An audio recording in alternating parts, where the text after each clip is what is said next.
Hello and welcome to Pro Trader Strategies Market Commentary for Wednesday, October the 4th. My name is Wilkinson. Some of you may recognize me as the Wolfman from CNBC, Fox Business, or even the Wall Street Journal for my commentary on everything from economic to geopolitical and market analysis.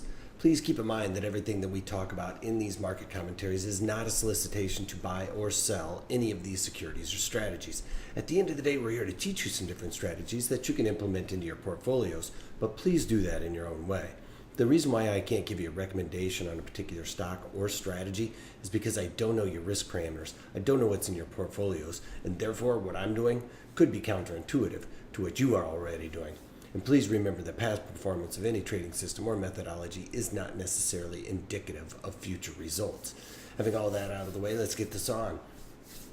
Some economic data. Remember earlier on in the week, on Monday, we got manufacturing PMI out of Great Britain and here in the United States. Now we have the services sector PMI. In Great Britain, we got a reading of 53.6, was expected to be 53.2, so slightly higher than expected there, which is good.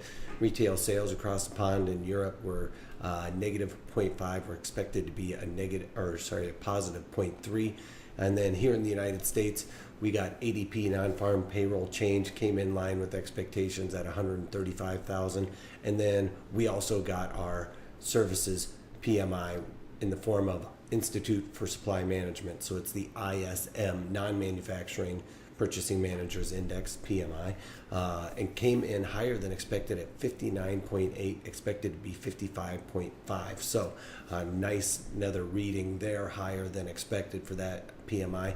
Then on to crude oil. We got crude oil inventories as a drawdown of 6 million barrels. It was only supposed to be a drawdown of 500,000 barrels. So quite a bit of a drawdown there. Also, we saw the Cushing has the largest build since March, came in at 1.5 million, and gasoline came in at a build of 1.6. Distillates came in at a drawdown of 2.6 million.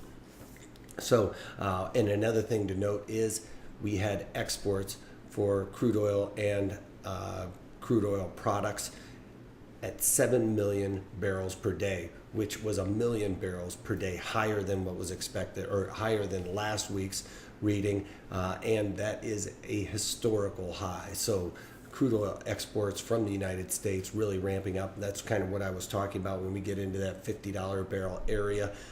We are going to see a lot of the oil in the lower 48, which is going to be more of that fracking, start really taking off, and they started to do a little bit more fracking and pumping that oil out. So it's surprising though that the crude oil price has come off quite a bit, especially with that dramatic drawdown, more than expected. It was in positive territory right after that number, but maybe a bit of profit taking going on, and or this just magnet drawing it in like a moth to the flame, with everything lining up, the 50-day moving average, the 200-day moving average, and the point of control, all wanting to be tested possibly before we start rebounding. But I'm thinking that crude oil is probably a little bit overdone to the downside at this point, with as much as we're seeing on this crude oil drawdown. So we'll have to see how that goes. We got gold futures slightly in positive territory, despite the fact that we're seeing historical highs in some of the equities, but we do have gold futures up only by about a tick. I don't really see, like I've talked about, this could be just profit taking happening. It's not outside of this downward trend. It's below the 5-day moving average. So I think that the target on gold futures back is that 1,250 troy ounce mark. So keep that in mind going forward. Talked about this with the bonds. It really can't have any place to go. It's down on the day slightly, but the overall equity markets going up, bonds are going to have to migrate down, especially if we start seeing more robust economic data coming out of the United States. That's going to put pressure on the Fed to increase interest rates. Don't really still see it happening this year in 2017, but it could start ramping up in 2018, right at the beginning of the year. Onto the VIX. VIX still in single digits. It's up on the day, which is a bit surprising. It doesn't have a whole lot of room to the downside necessarily. Could be slightly up on the day because we're starting to see all-time highs, and there's some fear that it may be topping out a little bit. Some charts are saying that they are looking very toppy, so people could be going out there and buying puts, which starts to put upward pressure on the VIX. Then with the Dow Jones Industrial Average, as you can see, up quite nicely today, up over 31 points. New all-time historical high right now. Overall markets are very strong, it feels like anyway. We got the NASDAQ up only 8 points, but again, it still seems very strong. There's just no kink in the armor right now, it doesn't feel like. So NASDAQ up on the day, but is one of the stocks that feels, or the index that feels like it's just really lagging behind the rest of the broader indices. We've got the E-mini S&P also up on the day and made a new all-time historical high. It was actually trading a little bit higher just minutes ago. One thing I did want to mention with the NASDAQ yesterday, traded up to around the 6,000 mark. Looked like it was going to be able to settle up there, but kind of fell off towards the end of the day and just settled slightly below that at 59.98.5. So it looked like it was going to be able to settle up above that 6,000 mark. Today, up above that 6,000 mark, which is a psychological level, but it's going to be something that people are going to hang their hat on nonetheless. But on to the breakdown of the E-mini S&Ps.